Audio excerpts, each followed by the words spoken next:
Hey everyone, it's your host Saeed with Messy Growth. So today we're joined by Krzysztof Szyszkiewicz, widely known as the pricing guy in the SaaS world, e-commerce, as well as the B2B world. Krzysztof is the co-founder and partner at ValueShips, a consultancy built by former top-tier strategists that help digital companies unlock revenue growth through smarter pricing, monetization, as well as business model optimization. Before launching ValueShips, though, Krzysztof spent nearly 4 years at McKinsey, where he specialized in marketing, sales, dynamic pricing, and branding, working with global teams, leading work streams, and advising senior leadership. His experience, though, spans across SaaS, banking, telecom, and e-commerce. He's known for helping companies uncover at least 10% revenue lift through pricing alone. I want to talk about that and dig deeper into it. He's also an active member and mentor with MIT Enterprise Forum for Central Eastern Europe, supporting startups with strategy, monetization, and go-to-market challenging. And he's a regular speaker at conferences and industry events. With a background that includes MIT, International Business Studies across Europe, and awards ranging from innovation competitions to global creative problem solving, Krzysztof's bringing a rare mix of analytical depth, strategic clarity, and practical execution that we want to dig deeper into today. Krzysztof, thank you so much for sitting down with me today. Thank you. Thank you for having me, Said. You know, it feels like with your introduction, it feels like I was a rock star, right? Widely known in the SaaS world. I'm like, oh yeah, that's nice to hear. Primarily, it's because I saw you. I mean, I was on the pondering research, obviously before speaking. I saw the amount of events that you went to in the past month or so, and you're speaking at different engagements. I have to believe and understand that it brings a certain level of notoriety, right? I mean, you're working with a lot of companies, you're speaking in a lot of different places. It's not because you don't have experience, it's because you have something great to say and people want to listen to that. Yes, I hope. I hope that's true. Actually, to make it specific, right? I just came back last week from Bucharest. It marks my last international travel of the year. But to put this into the perspective, before that, out of 60 days in last 2 months, I've spent around 45 to 50 out of home. Wow. And primarily, only actually, I did not participate in any Polish conference in Q4 season. It's not like, it's not because I don't like them. I think they are great and the level of experience people joining there is great. But I think our business is, I can right now say it primarily focused on international Sure. company, including Polish. Of course, this is still the biggest market, the market that we like very much. Nevertheless, most of them are outside of Poland, hence the events. So, answering your questions, a question I think I'm getting invited because I was working quite hard for that, to publish stuff, to create our own agenda, to have something interesting to say. We do have plenty of case studies that are always interesting. Right. And thirdly, I like it very, very much. So I'm quite vain, so being on stage, everyone is looking at me. How cool is that? No, I'm kidding. Like half joke actually. But yeah, I like it very much. So I'm always super happy to see the invitations. Yeah, right on. I think you're doing a good job. I do want to talk about your background. It's interesting. You went from McKinsey to founding ValueShips, focused entirely on pricing. I don't think there's a lot of folks that are doing that in Poland, and specifically, of course, working with companies outside of Poland, which is, again, another great marker of success. Most consultants diversify. You niche down hard. What made you bet your entire career on pricing being the unlock for growth?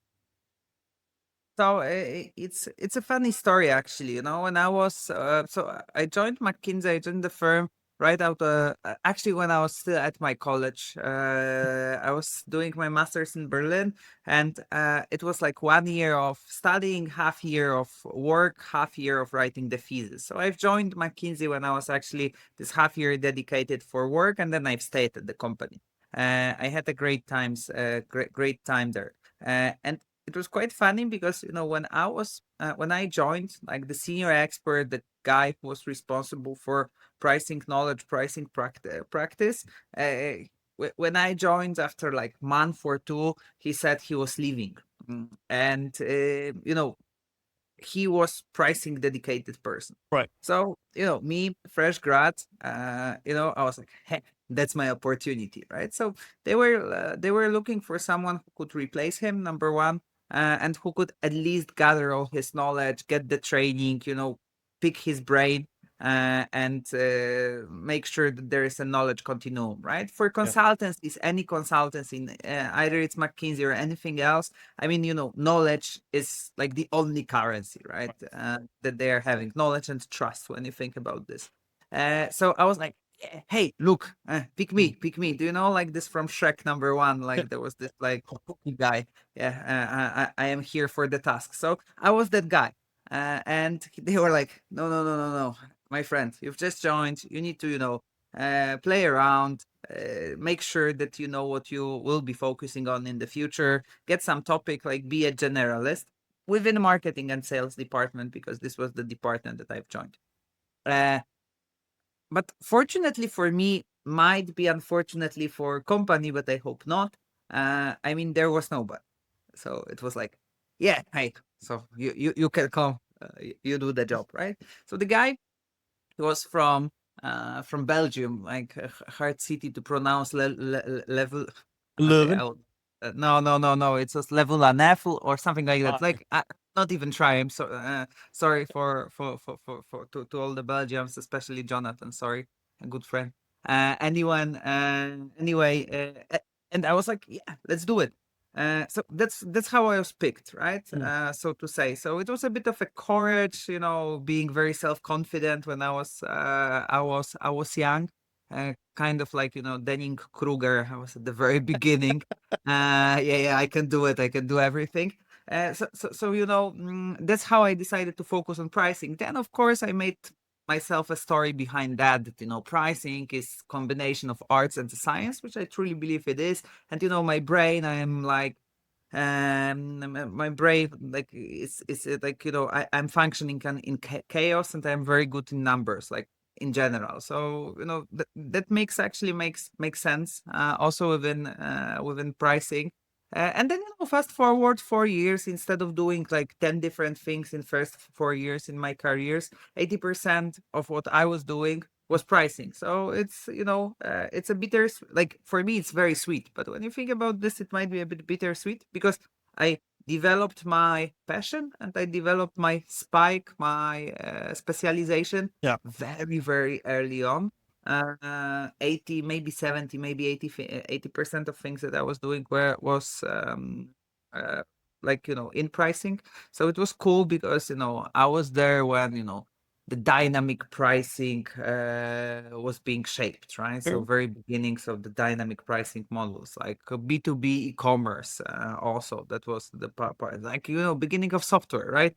Like in Lord of the Rings, I was there when Sauron. No, so I was there when this new pricing wave was shaping. So that was very cool. I liked it very much. And then after 4 years, actually for 4 years, I quickly moved to SaaS company, and then I joined Value Ships, right? So this SaaS company, it was relatively great place, amazing company, legal tech business, just the position that was not for me. So I had a great team, great people around me, but I only stayed there for 6 months, because suddenly I thought that instead of being on stage and working in the client, working with numbers and working for the internal department of analytics, also there was one pricing assignment there, will be a good thing for me. Again, great company, great people. Just the role was not for me, so that's how I moved to Value Ships. So Mac was just starting, and we won a very big RFP together that we didn't really think that we will win. And that's what accelerated company quite. It was Accenture or PwC involved, and there was like, there are these 3 people from Value Ships who are also, raising their hand. Hey, we can also help. And we've pitched, and we did a very good job, right? 100%. But there were like giants competing with us, so they were like, guys, come, you can do it. So that was fun. So fast forward, we are here. So story like almost 5 years story in 10 minutes. Yeah. I mean, there's a lot of stars that had to be aligned exactly right for you guys to be here, and a lot of hard work. I want to talk about that. You talked about RFP winning it and kind of like give the boost for value ships and to accelerate.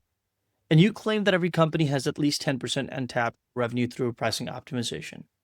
That is an extremely bold statement. You were talking about it in our previous interview. Could you walk me through a real example where you found that 10% hiding in plain sight? And what was it that the company was doing wrong? So, my friend, it's not a bold statement, it's a very conservative statement. Wow. Uh, Okay. Oh, here we go. let me put it this way. So, I will answer your question, I promise, a bit of a context, Of right? course. So, like imagine you're going to the gym, right? And your muscles grow the faster at the very beginning. So, Yeah. when you go to the gym and you train hard, the progress is the fastest at the very beginning, right?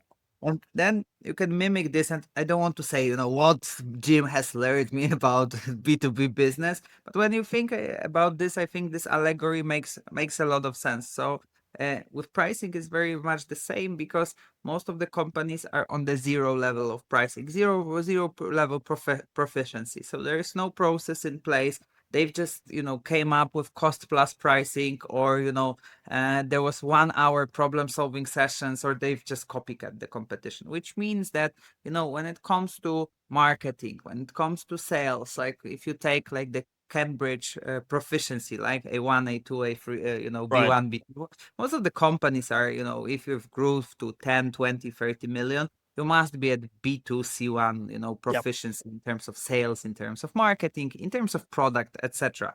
Nevertheless, most of the companies are at A1, maximum at A2 when it comes to pricing. That's why we think that there is so much untapped potential, because we are just starting from the starting point, right? You are not starting from mid advanced or proficiency. You're starting from the very, very, very beginning. So that's a bit of a context why I think that this statement is quite conservative.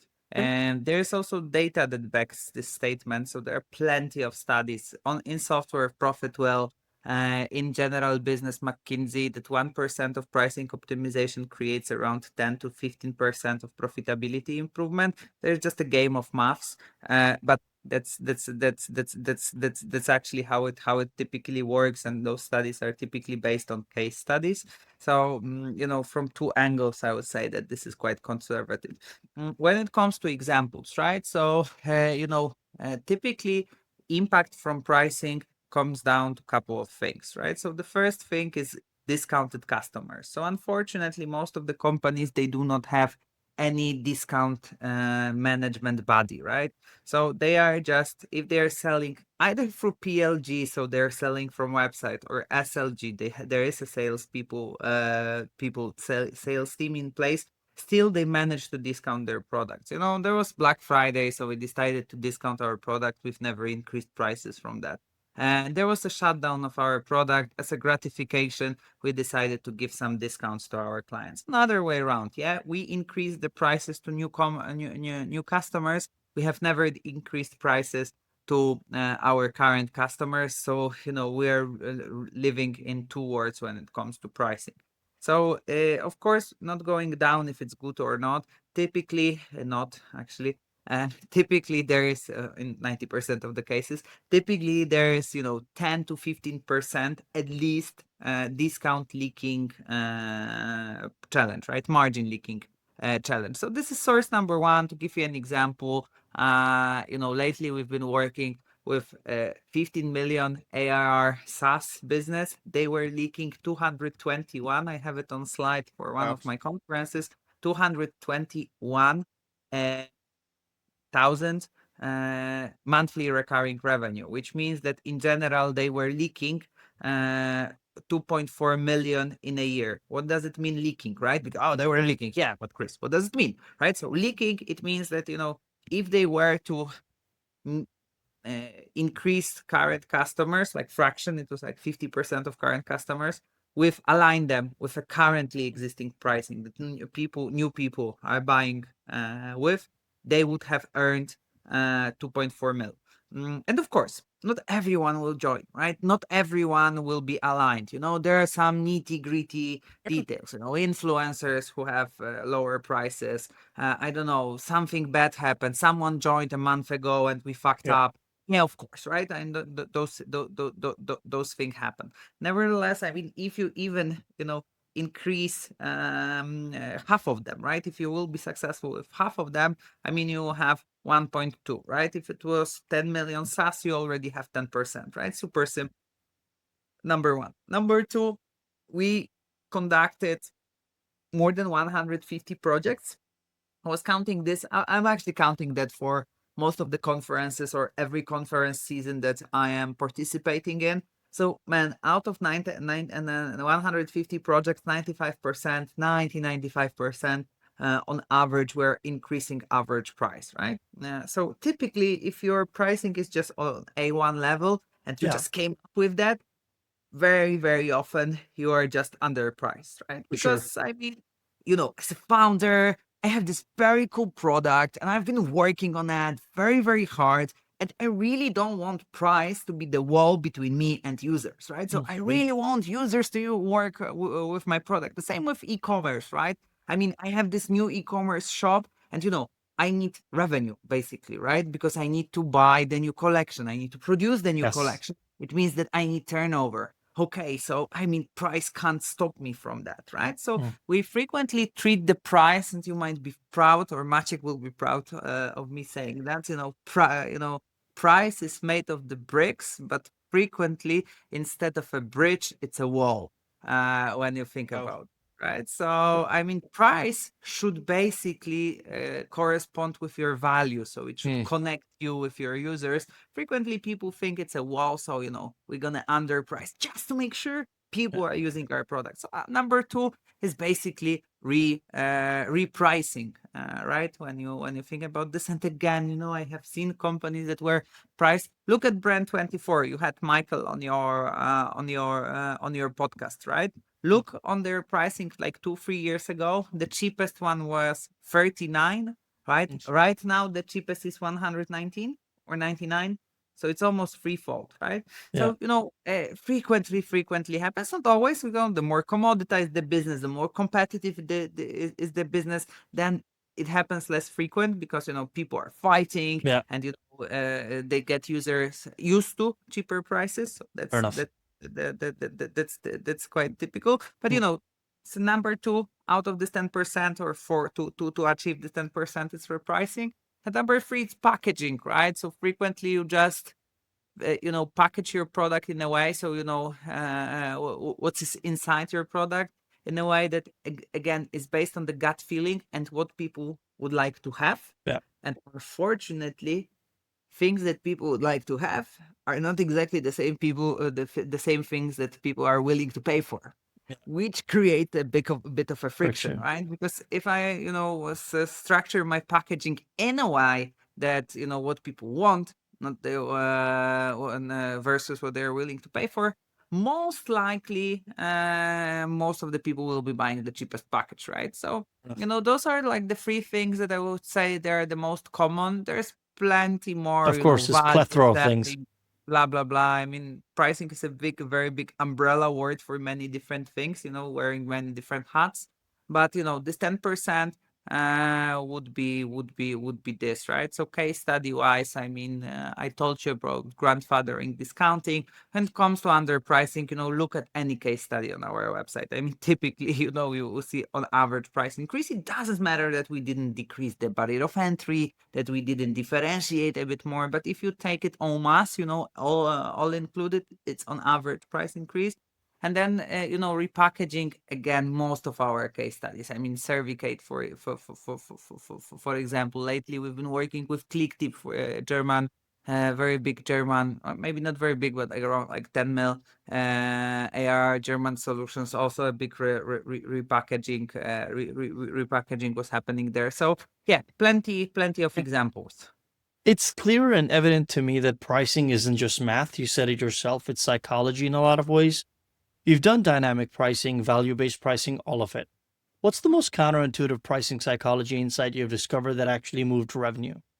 Yeah, so this is very funny. So imagine, there is a price on, I don't know, I have a charger, right? A beautiful charger, that there is a price of 100. And let's imagine you're buying the charger in subscription, buying anything on the subscription, right? And as a founder, I am very, very nice to you. And instead of 100, you're going to pay 80 today. And you're like, yes, that's a promotion. I was nice to you, so you will be nice to me, right? So, you're going to stay long. If I maybe, I don't know, I did something bad in the product for one day, maybe you won't be that much worry and you'll like be, yeah, that's fine. There is reciprocity. I think this is the rule, right? So if I give something to you, you'll be nicer to me, etc. Frequently used like technique used in sales, right? That we are trying to be nice to people, give something people, so they will be giving something back, right? So when you think about psychology, this is a normal rule. And you ask me about counterintuitive. So, well, no, doesn't like at all, right? So what we see a lot is that people who are discounted, people who received more value at the same price, on average, are willing to churn a lot often that people bought than people who bought at the normal list price, right? So if you bought a solution on the discount, if you received more value than the list price, you're more likely to churn versus the people who just bought solution normally, right?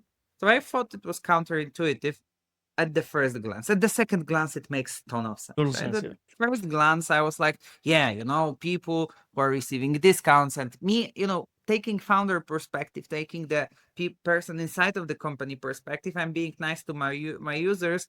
I expect them to give back, right? Yeah. And this is what you look at the surface, right? If you deep dive about this, I'm like, that's a very idiotic, that doesn't make a Short-term lot, a thinking. lot of sense. Why is that, right? Because people who are buying cheaper and buying on promotions, those are the people who are looking for those promotions, right? A bit of scavenge for the promotion. Oh, yeah, right? Promotion. So what does it mean? It means that they're the most cost sensitive. So if they see the better deal, they will leave. Number one. Number two, most likely some of those people were just buying it because there was a discount, right? Not as much as in B2C relationships, then, this intuitive buying, this, I just want to buy it because it's a promotion, it's much often, but also happens in B2B, not that often again, but it happens, right? So most likely some of them didn't need basically this solution, so hence churn.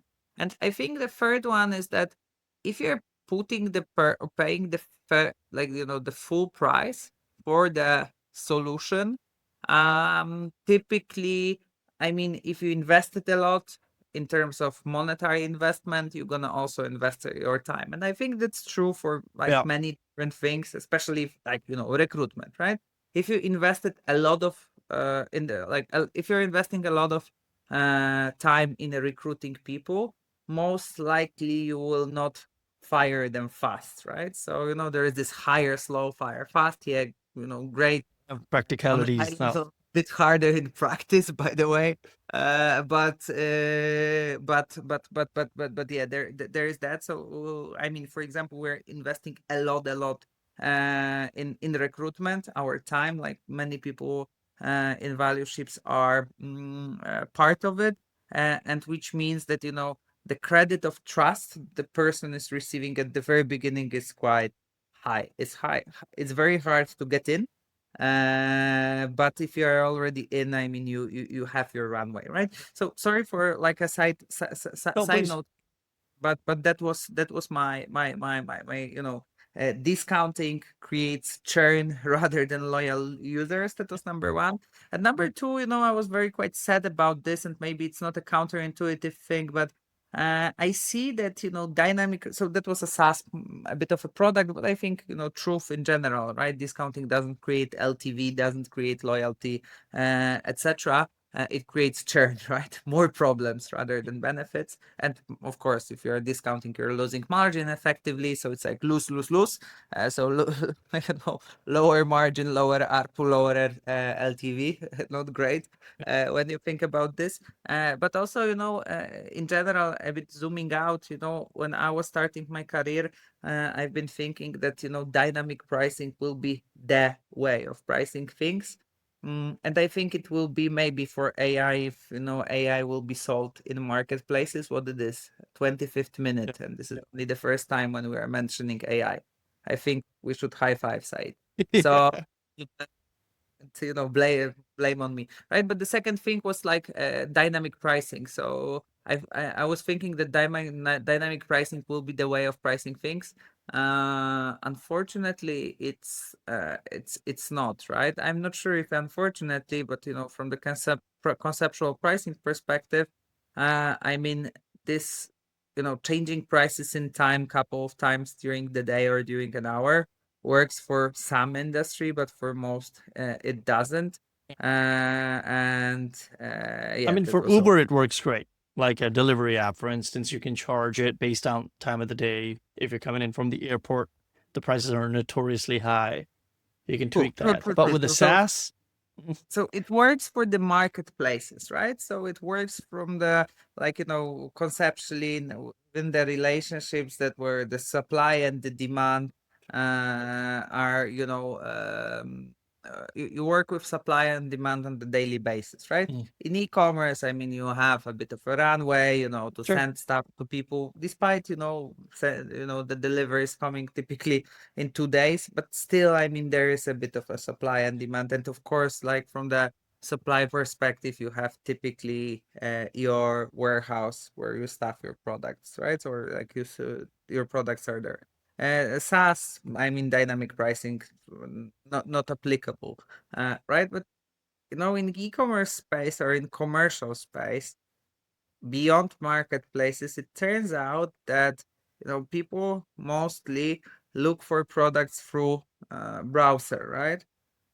And if you're changing your prices dynamically, Google Shopping needs to align with you, which means that your performance cost can grow, right? For the short term, which is not great, especially with most of your sales is coming through uh performance marketing, right? So I mean, that was the thing that I could have when I was young, right? At that time when we were like working on it hard, and it works for very, very big shops also, right? So when the brand recognition is very high and people directly go to the website. But I could have thought of it when we were implementing it or working at the very first time, but I didn't, right? So Yeah. that's also quite surprising to me. Yeah. What Was do you? surprising. I do want to ask this question, just trying to play a little bit of devil's advocate. You mentioned something very interesting, which is if you discount customers, data shows they tend to churn quickly. They're not a reliable, loyal customer long term. What do you say to the founders that say, okay, they might not be a reliable, loyal customer, but that is still revenue coming into our funnel? Should we? Why shouldn't we accept it? Well, let's play a game, right? So if you're selling 1,000 products, right? And your customer cost of goods sold, right? Margin. So to say margin is 40%, COGS is 60%, right? And you're selling this 1,000 product to 1,000 people, or getting around 400K margin, right? Roughly, margin one, right? So then imagine the same situation, but you discount the products 15%, right? So instead of selling them for price 1,000, you're selling them for price 850. In order to get 400K margin, how many products you need to sell A within the lot same more. situation? A lot. What is a lot? Pick the number, guess. I know it. I don't know. 1,200, More. 1,400. 1,666, right? So How did do the how? math, right? Okay. So if you take take into consideration like COGS of 60%, of course it differs, right? But when you think, by the way, in either e-commerce or now AI use cases, the gross margin for SaaS was like 80 to 90%, one could tell, but there were also like, tools that needed APIs, etc. The costs were more. AI, much less, right? Gross margin, Yeah, the tokens 40, prices are insane. it's 40%, right? So if you think in terms of those situations, I mean, that depends on it actually doesn't depend, my friends, right? I mean, it's typically negative, right? Because if you're a bootstrap company, it creates you, I mean, you need to sell much more. And then if you are discounting like this 10-15%, and you're capable of having like, 2x conversion, great. Amazing. And going back to your point, yes, it works. I just do it, measure it. If it's lower margin comparing to your baseline, don't do it again, right? So this is like for if you're like profitable, efficient growth at the same, as the most important. Then if you then you could claim, but growth, right? More customers, blah blah blah, stuff like this. I mean, if you are like, PE backed, VC backed, if you building to sell, again, not really worth it, right? Because what is what is the most important for you is the ARR growth, right? So if you have customers coming in, coming out, it means that your retention, it works bad for the retention, and retention is a prerequisite of a healthy company in general, or if you're thinking about, due diligence type of For sure, yeah. yeah, if you want to sell your company. Of course, if you need the cash, for example, at hand, cash flow like very quickly, might be a good strategy, right? So I would say that if you, again, from the surface, yeah, more revenue, great, amazing. But then if you look a bit deeper, yeah, not really. Fair enough. SaaS pricing is notoriously complex. You said it yourself: dynamic pricing, value-based pricing, usage pricing, seat-based pricing. There's some hybrid models I'm sure you have experience with. You have optimized pricing for many startup companies or SaaS companies. How do you actually figure out which model is right for a specific company? So three things that you need, right? So first thing you need to have an internal data. With internal data, you can see what is the potential, what is the margin leakages, blah blah blah, stuff like this. But you can also see how people are using the product. Very important, right? Usage data to see what features they are using, how frequent they are using those features, what is the feature usage in time, all that stuff, right? So you learn a bit more about the product, you learn a bit more about users. Number one. Number two, you need a bit of a competitive data, right? In order to set the model, I mean, as long as you are not super innovative or you are not incumbent that want to shake a market a bit, typically competition is quite important because it sets a bit of a boundaries for you, right? So if 95% of the market has the barrier of entry of $99, most likely going with 199 as a barrier of entry for your solution is not great, right? Most likely. I'm not saying in all of the cases, Sure. but most likely. So company sets a bit of a boundaries of your price optimization / pricing transformation. And then what is quite important is also primary data, right? So understanding and this is quite important, prospective users. Because your current users, you already understand through internal data analytics from the usage, right? Prospective, where I'm talking about primary research, which is either interviews or a service with your prospective users, why it's important to understand this is that you are not only building pricing for current people, but for upcoming people, right? Who will be joining your solution in the future. Unfortunately, current users are already stuck anchored with your current pricing. So most likely, most of the recommendations will be coming from your existing structure, right? So quite biased, suboptimal for primary research. So the third thing is, talking to prospective users, right? So, people who could have bought this solution, your ICP, and this is, understanding how much they are willing to pay for, what they would like to be charged for, what features are really differentiating your software in their minds, what optimization they are looking for, Yeah. how they measure if you are successful or not, right? What would be the KPIs that they are using to assess this? I don't know, the sales intelligence platform works well, right? Is it like the hours get like the hours that you are optimizing within your sales team, Yeah. or is it more leads, or maybe they will be measuring it in revenue? I mean, you want to know what they're expecting from your tool. So then if you put those three insights, so current traction, usage, and P&L of the company, understanding the competitive landscape, and understanding your prospective users, then out of these three things, you typically can create good pricing. Of course, good pricing needs to work for your financials. So basically, what we typically do, and this is like, I'm basically describing our framework. Out of those three things, we are coming up with 2 free models, of course, aligned with the strategy of the companies. And we are trying to understand how this model will influence your finance, your Right. revenue. So we are doing a bit of an advanced analytics to forecast your revenue post pricing implementation, of course, attributing, prospective churn that they can happen, lower conversion that Right. they can that can happen due to the price change, because typically there will be some friction. Hopefully, this friction will will benefit from this friction. Of course, if you do it well, you typically will benefit from this friction. But yeah, understanding how it's gonna impact your business is fundamental to make sure that you will also um, stay in the change.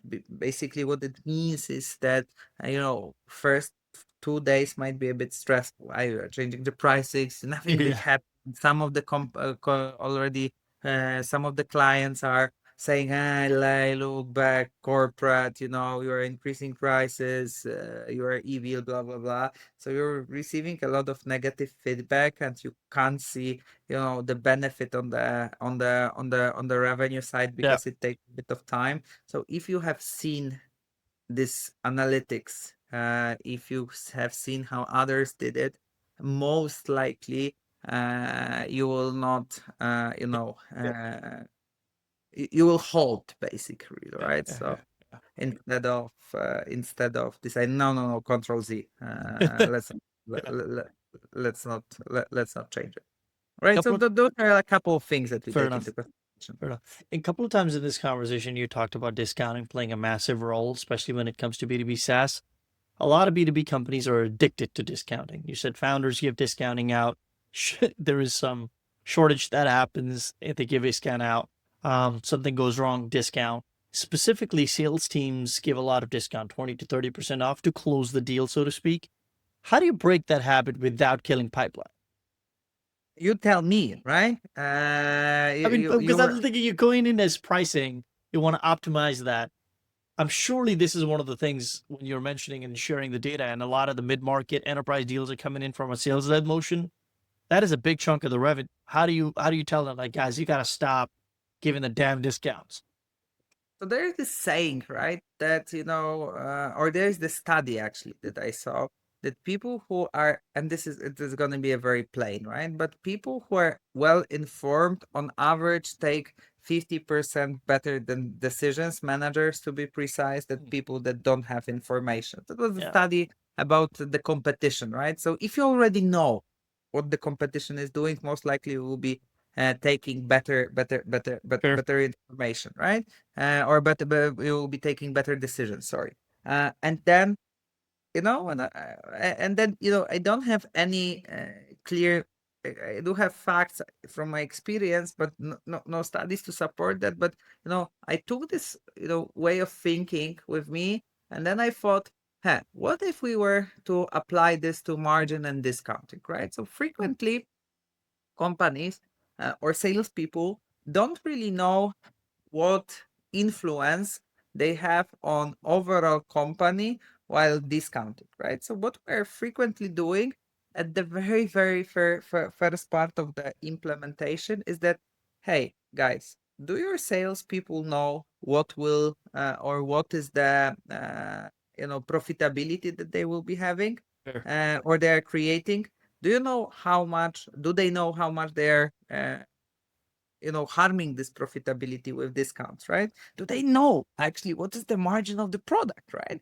Yeah. And frequently they just don't, right? You know it, your finance know it, and it's not like it's a hidden knowledge. Most of those companies are very transparent. You can even learn this Yeah, you from can. LinkedIn, right? Yeah. But I mean, they do not know any of that, right? So we are frequently, the first step of breaking this habit is exactly the example that I gave you, right? So if you already make them think in terms of not only revenue but margin, they will be happy because they are doing the best job that they can, right? And they're like, yes, I closed this deal that's gonna be good for a company, and I know that, right? But there was a 15% discount behind that, and maybe if if they were to know that they must sell like 60% more because of this 15% discount, maybe they will be a bit more pushy when it comes to negotiation strategy. Number one. So number two, right? So the first one is information. The second thing is basically negotiations training, right? So before imposing that, before you make any drastic move, I think helping your salespeople with negotiations is quite important. And what does it mean, right? Negotiation training and never split the difference type of a books and that you Yeah. could read that are quite hard to implement in the business world, by the way. It's a side conversation. I love the book. I highly recommend. But That's yeah, good. the Totally. market conditions that this person was operating it, and it's not the market conditions that we are operating in, and there is no competition for his job. Anyway, but yeah. So the second one beyond negotiation training is also value communication that you will be that your people will be salespeople will be equipped with, right? So providing them with value equation, pricing calculators, value messaging, right? So value communications, right? So what does it mean that they will have case studies, for example, to work with while negotiating the deals with their clients. So this is actually, by the way, it might be a marketing job, it might be also a pricing person job, right? To do that, right? To came up with all this, I would say hard but soft, hard and soft type of basically toolkit, right? So the salesperson doesn't they have product information in their toolkit, but they should also have a value information in their toolkit with case studies, value equations, yada, yada, yada. So number two, right? And then number three, I mean, and if we call it like a carrot and stick, I hate it, but sorry to say that, but I think it visualizes nice what we wanted to say, is that you also need to have some control mechanism in place, right? So, or an escalation ladder, right? So if you have a price X, and then salesperson want to go with price Y, which is, I don't know, 85% of X, I mean, you should have an escalation ladder there. So if you want to discount more than 10%, your manager needs to accept it. If you want to discount more than 20%, director needs to accept it. If you want to discount more than 50%, CEO needs to accept it. Number one. And number two, with this escalation ladders, I think that, frequently there is this one salesperson who got the deal and now is negotiating, the biggest contract ever with this prospective client. Huge win for the salesperson, but I see that there are no teams in place that could support sales in that, Sure. like deal desk type of a team, because this salesperson needs to sell this, present this, basically make all this fluff around this. So frequently, and then this person typically needs to price it as well, right? So they should have Yeah. a place where they could pick the brain of different people. Hey, how should we price it to make sure that we are not losing at this deal? Dear product people, tell me that our second biggest client is not sorry about this, right? Another key account manager, please tell me, right?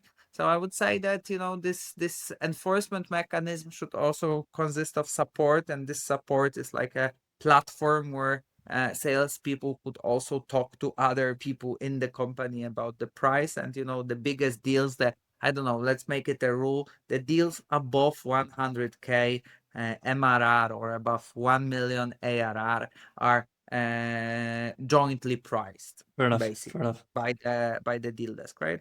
Yeah. It's in a whole conversation we talked about AI once. AI is eating software. That's something you'll hear on LinkedIn and TechCrunch. Do you think, and this is a controversial one, do you think AI will eventually automate pricing optimization and put companies like value ships out of business? I see the word where our classical job is not needed, right?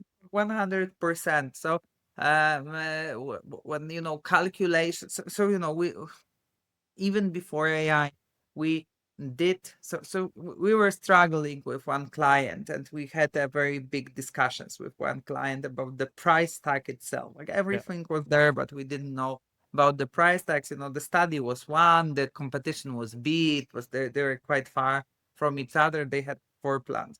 So we ran a simulation with all the possible price tags for this product within the corridor, which is, I think, 10,000 different options. Not simulation, it's not a Monte Carlo random sampling, Okay. but we had 10,000 rows with like, I mean, Wow. 4 different price tags and like possible outcome from this optimization, right? So it took us back in then to code it, I don't know, but to process it only on our server, like doing this calculation, I think 8 hours, right? Mm. And then back in time, it was a lot of work. Most likely, right now, it would have been much faster, but still, it was a lot of things to process, right? And we filter it by the biggest or the most feasible or profitable actually pricing, and then we implemented something else because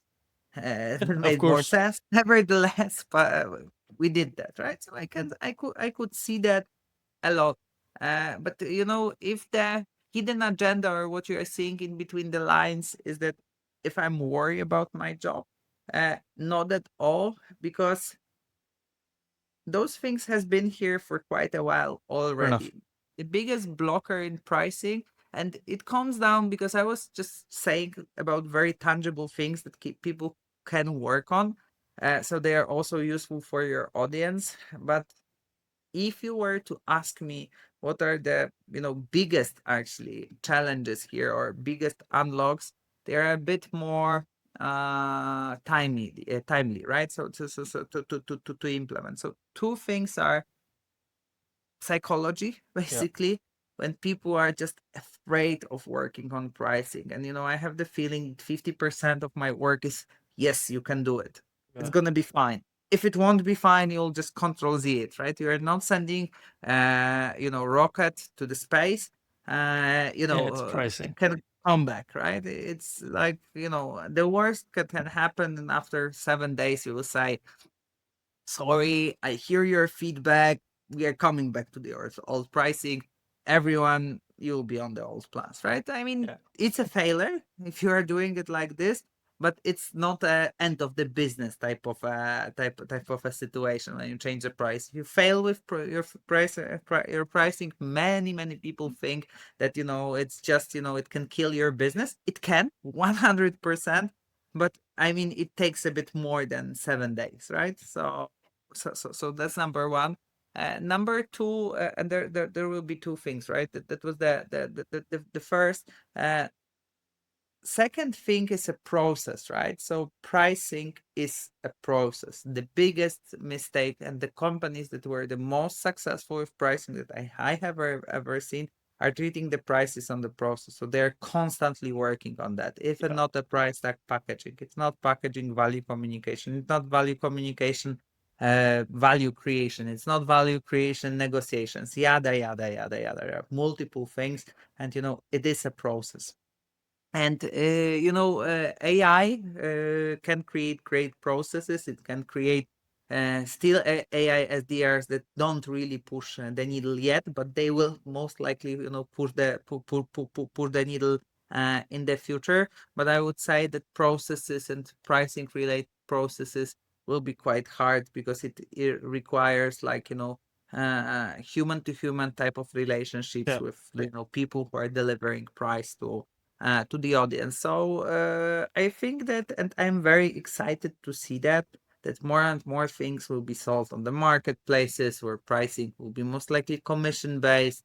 So that makes my work a bit very relevant depending on how this marketplace will look like. But in general, lesser TAM, I would say. My most likely calculations, this impact modeling things, right, that I was mentioning. Yes, of course, that can be replaced by AI. But at the end, I think processes and this psychological aspect of it is, for now, what I see will be hard to replace. Fair enough. Last question before we head into our rapid fire round. Polish tech companies are often bootstrapped. VC backed companies can afford to lose money for years. Naturally, they got a huge backup or a war chest. Does that change your pricing strategy? Should bootstrap companies price differently? Yeah, I think so. No, I'm not sure. Again, let's put it this way. y- I see that companies that are VCP backed, or maybe VC backed actually, because P also want to be profitable. I mean, of course, there are different market dynamics applying to those two. Of course, if you're a bootstrap company, I mean, you can't be that brave, I would say, and you can't really, break the paradigm with your pricing or test it for too long. So yes, of course, I mean, they are a bit less maybe self-confident is not a good word, but less prone with testing and burning money. At the end, it depends, if you want to be profitable or if you're pricing for growth or you're pricing for retention. So basically, it's not about, of course, like this, testing stuff. I mean, it's very depends on if you're VC backed or if you're bootstrap. But I would say that, at the end, what is the most important, what you're pricing for. So pricing should have, you're pricing for something, right? You can price for growth, you can price for profitability, you can price for LTV, and all those three things will be a bit different pricing anchors and a bit different pricing delivery, right? Because it seems like we're just talking about price setting. So what will be your list price and your go-to-market price? But there is also the whole thing called pricing execution. So we've talked about discounts, but also, how you sell those products, etc. So I mean, and this is also part of pricing. So I think that, yes, there will be different. It might be different because most of VC-backed companies will be pricing for growth, and then most of the bootstrap company will be pricing for profitable, efficient growth. Right. This has been fantastic, Krzysztof. I feel like we could go for hours talking about pricing, but we gotta put a time limit somewhere. So I really appreciate it. I made a ton of notes here. I want to dig into a rapid fire round real quick. Quick questions, quick answers. What's the best business advice you've ever received, business or personal? The best business advice I ever received. No, I would say that,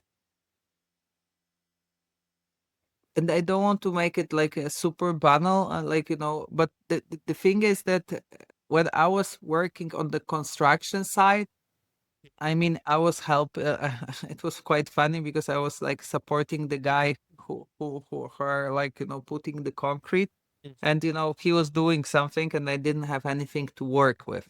And I was just standing next to the building, and it was in US, by the way. And then there was a guy coming to me and saying, "What are you doing?" And I'm like, "So this guy is doing this. I mean, I can't work because of that." And he was like, "Yeah, but it's dirty here. I mean, maybe you can, clean up." So it was quite fun. So if you don't have anything to do, I mean, make sure that you'll find yourself or you'll make yourself busy. Uh, Useful. so I mean, it was a funny advice that I received, but then I came about, or like, extended it a bit, and I was like, that you constantly need to find like evolving. Basically, you need to try to find the next thing, next avenue that will make you better. So number one, and then epiphany moment. It was like when I was like just my manager. I was just my manager asked me how am I, and I was like, I'm good, but busy. And she told me, yeah, it's better to be busy. And then again, I was like, yeah, that makes sense, right? So I think those were. I'm not sure if It's a kind of a big question that you are asking, Said, but I'm And not I'm sure sorry. that those are like the most important or the biggest advices that I received. But definitely the first Yeah. there must have done a big impact to me because it was Yeah, like you what remember it. 16 years ago and like 12 years ago when I received that. So I remember that, but yeah. 100%. Advice you ignored or wish you had listened to.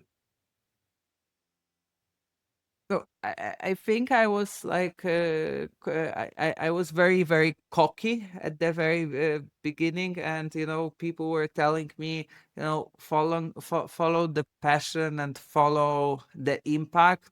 At some point, I was following the money. Right now, with Maciek, my co-founder, it's not like, of course, money is very important, and we're building this company so people can work with us, we can earn money, etc.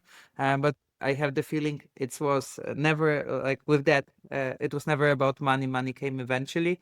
Um, so that was what I ignored, right? At some point of my career, not longer. And again, I don't want to be like give you like the advices that are like coaching time, yeah, money, just focus about the passion and blah blah blah. No, not like that. But yeah, there is more to it than Yeah, it. 100%. What would you tell your younger self, say 7 to 10 years ago? Keep pushing, and push even harder. This is great. Is there an ongoing challenge in your work that keeps you up at night? Yeah, so I have this. So I can outsource work. I can build. I already can build teams. But still, being a manager for quite a while right now, I still sometimes decide to cover something myself rather than build a team capabilities around this. And it makes me very nervous, and I am aware of that. And I'm trying to battle this, and I'm battling it quite successfully and often. But yes, that would be still too many things. I think that I would just do better and faster. So why I would should Yeah. yeah, give it to someone. Yeah, delegation is a skill in and of itself. So I No, hear you. actually, an ultimate skill, Your favorite restaurant, meal, or spot in Poland?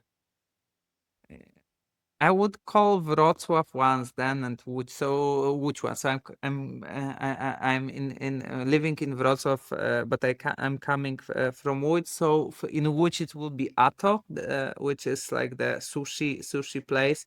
Really, I would say at that time second to none.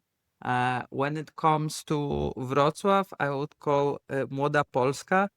So I'm by the way a foodie. I cook a lot, and I just respect Młoda Polska, which is like direct translation would be young Poland, but it's Yeah. definitely Yeah. definitely not the good translation. But what I respect is like the quality of food and the atmosphere that you can find there and people you can find there. So they are very down to earth with the quality that they are having. So I would say, I'm not sure if I had the best food ever All right. in Wrocław there, but this mix of, value, atmosphere, quality, I mean, it makes the trick. 100%. Well, this has been fantastic, Krzysztof. Thank you so much for coming on the show. Where can listeners, What's your favorite restaurant? in Poland, it has to be Pyramid. It's a steakhouse in Gdynia. And me and my kids, we have steak 3 times a week. It is just a religion in our house. Huh? We have a green egg in the back.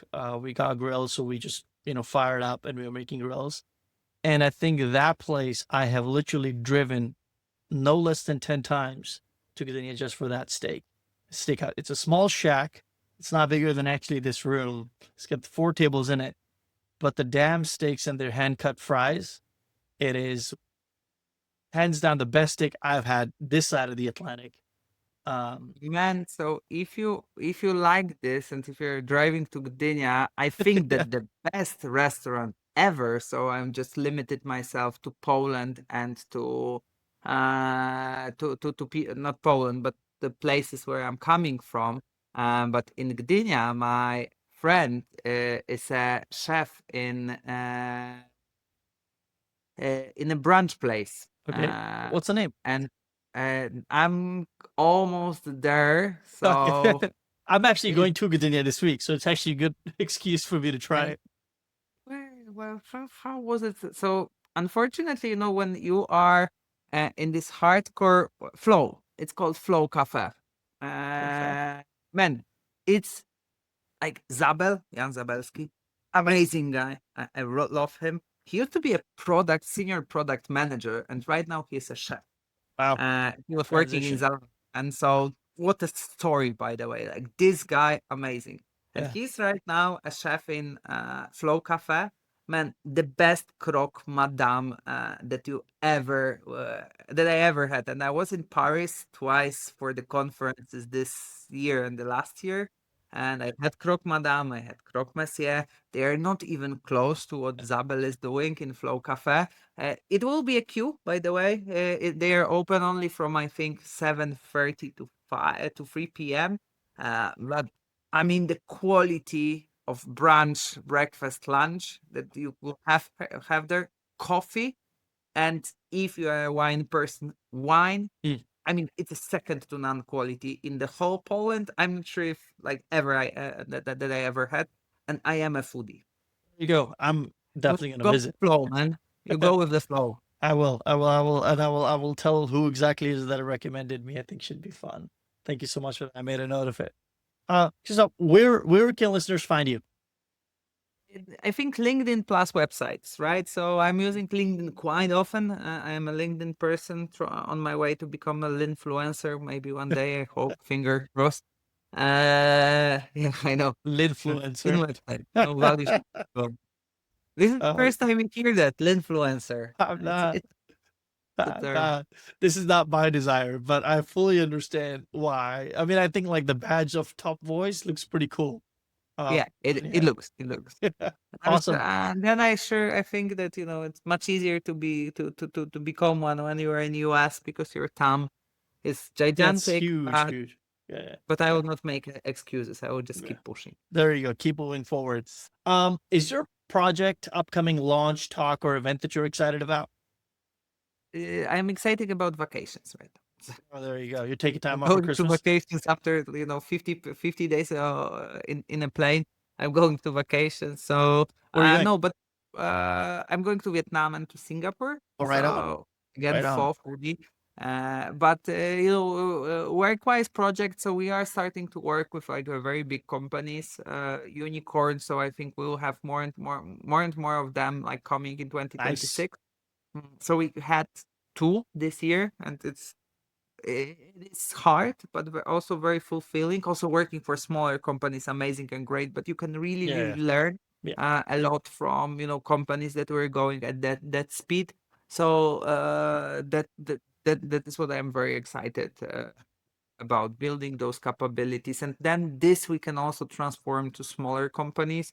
So that's actually amazing, right? So fantastic. with the ones that we are working this year, I mean, we've learned so much, and we are using so much knowledge already with all of our clients that it really pushes us. And then the second thing, I can brag a bit, but I am becoming a mentor. I already will have first 2 sessions next week in Techstars. So Techstars, so this is quite big to me. I also there were a couple of other bigs, incubators / VCs reaching out lately, so I can't spill the beans yet. But Techstars is already quite nice. It's the second biggest accelerator after YC, right? So I mean, who said you're not an influencer? Not yet. All signs Not yet. point to the contrary. Krzysztof, I wish you nothing but success, man. I hope you have a great trip to Vietnam and Singapore. Yeah, it's been great chatting to you. Thank you so much. And folks, if you got value out of this, which I'm sure you did, share it with someone who needs to hear it. I'll see you next week. Thank you. Bye. Have a good one. Thanks for having me. Great chat.